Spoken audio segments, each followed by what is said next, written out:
부자로 가는 길은 아이디어로 통한다. 1년에 두세 번 이상 생각하는 사람은 드물다.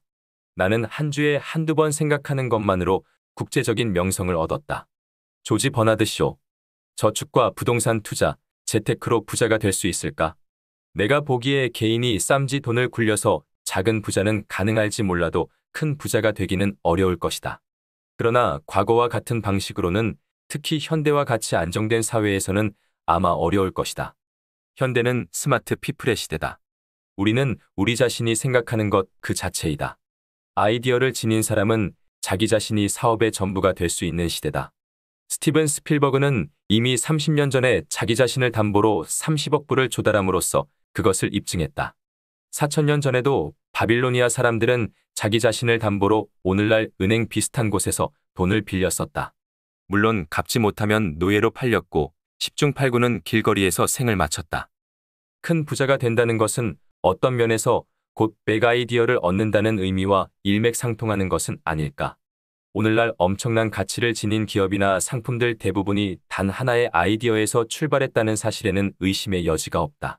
네이버와 카카오, 옥션, 예스24 결혼정보회사 듀오, 에이스 골프 회원권 거래소 그들 모두가 단 하나의 단순한 아이디어에서 출발해 거대 기업으로 성장했다.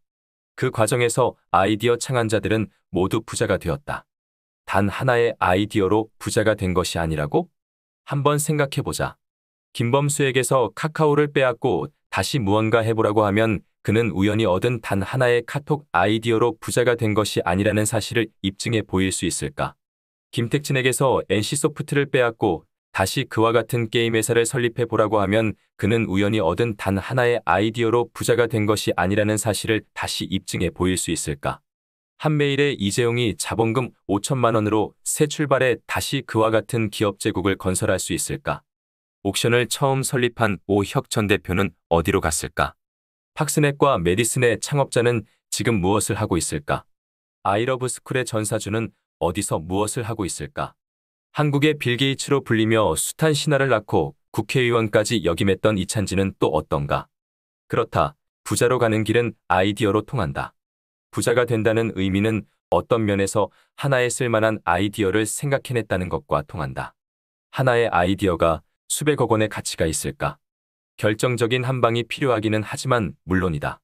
미스터 아이디어의 작가 레이먼은 오늘날 돈은 아이디어에서 나왔지만 내일의 아이디어는 돈이 될 것이다라고 말한다. 그렇다면 왜 모두가 부자가 되기를 바라면서도 사람들은 아무 생각 없이 하루하루를 그저 생존하는 것으로 만족할까? 영어 격언 중에 이런 말이 있다. 인간이란 존재는 생각을 피하기 위해서라면 무슨 일이든 하려 든다. 사람들이 그 정도로 생각하기를 싫어한다는 뜻이다. 무슨 소리야? 우리가 얼마나 많은 생각을 하며 살아가는데 아침에 일어나 오늘은 어떤 옷을 입고 나갈까에서부터 점심에는 무엇을 먹을까, 저녁에는 누구를 만나 즐거운 시간을 보낼까에 이르기까지 심지어 화장실에서 아랫도리에 힘을 주면서 이거 왜 안 나오는 거야? 혹은 어떻게 하면 공돈이 생길까? 5만 가지 생각을 하면서 살아야 하는데 피하고 말고 할 것은 무엇이며 피한다고 될 일인가? 혹시 이런 반문을 떠올릴 사람들이 있을지도 모르겠다. 그런 것들도 생각의 범주에 넣는다면 현대인이 많은 생각을 하며 일상을 영위한다는 말에는 누구나 동의할 것이다. 그렇다면 주로 어떤 생각을 하는지 생각해 본 적이 있는가? 10중 8구 평소와 다름없는 생각을 할 것이다. 배우고 익혀서 몸에 밴 생각 말이다. 결국 현대인의 생각 대부분은 인습적 사고인 셈이다. 그러나 인습은 답습이고 답습은 모방일 뿐 사고가 될 수 없기 때문이다. 인습에는 사고의 생명인 창의성과 열정이 결여되기 마련이다. 공을 들이지 않은 생각은 습관이지 사고가 아니다. 그런 면에서 만일 당신이 지금 머리가 아프다면 남보다 더 열정적이기 때문이다. 같은 이유로 사람들은 나이를 먹을수록 더 많은 경험을 쌓을 수 있다고 생각하기 쉽다. 하지만 정확히 말하면 대부분의 사람들은 같은 경험을 되풀이한다.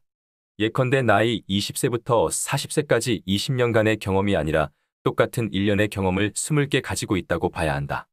연구에 따르면 5살짜리 아이 중 98%는 고도로 창의적인 반면 성인 중에서는 2%만이 그렇다는 사실이 밝혀졌다. 우리는 어쩌다가 창의적이고 열정적이고 유쾌한 어린이에서 근심 걱정과 고지식한 마음, 스트레스로 가득 찬 성인이 되었는가? 창의력을 발휘하고 창조적으로 사는 능력이 감퇴됐다는 점이 하나의 요인이다. 창의적인 정신이란 두려움 때문에 주저하기는커녕 열정과 가능성으로 늘 꿈틀거리는 정신, 즉 장난기 있는 정신을 말한다. 나의 경우에는 세상을 조롱하거나 남을 화나게 하는 것이 글을 쓰면서 가장 먼저 생각하는 부분이다. 불행하게도 우리가 고정관념에서 벗어나 모험을 추구하는 것은 어려울지도 모른다. 어떻게 하면 어린 시절에 가졌던 창의적인 시야를 재충전할 수 있을까?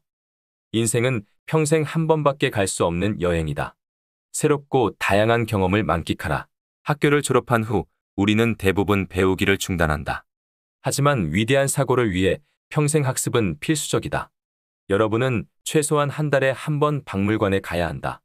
거기에는 인류의 문명이 놓여 있다. 또 적어도 한 달에 한 번 연극이나 음악회에 가라. 색다른 곳은 참신한 경험을 제공하고 당신의 행동 양식을 변화시킬 것이다. 한 주에 한 번은 책을 사서 읽어라. 모르는 분야의 책을 읽고 당신의 기호가 아닌 영화를 구경하라. 한 번도 들어본 적 없는 음악을 듣고 알지 못하는 예술 작품을 감상하라. 당장은 쓸모있어 보이지 않더라도 이런 지식은 평생 학습에 도움이 될 것이다. 아이디어가 가장 중요하다. 비즈니스든 부자가 되는 것이든 사회생활이든 개인생활이든 아이디어는 공장이나 천연자원 혹은 자본보다 훨씬 귀중하다. 결국 돈은 아이디어를 창출하지 못하지만 아이디어는 돈을 창출할 수 있기 때문이다. 이제는 아이디어가 돈이다. 만약 당신이 영리하게 생각하고 창의적으로 활동하며 아이디어를 활용할 줄만 안다면 당신 자신의 잠재력은 무한에 이르게 된다는 의미다. 그리고 어쩌면 생각하는 학교, 지혜의 숲이 당신에게도 필요할지 모르겠다. 어쩌면 생각하는 학교, 지혜의 숲이 당신에게도 필요할지 모르겠다. 1000개의 동영상은 청강하셨나요? 우리가 어제보다 더 지혜로워지지 말라는 법이 있습니까? 최대의 콘텐츠로 거듭날 지혜의 숲이 궁극의 해답입니다. 지금 즉시 구독을 눌러주세요.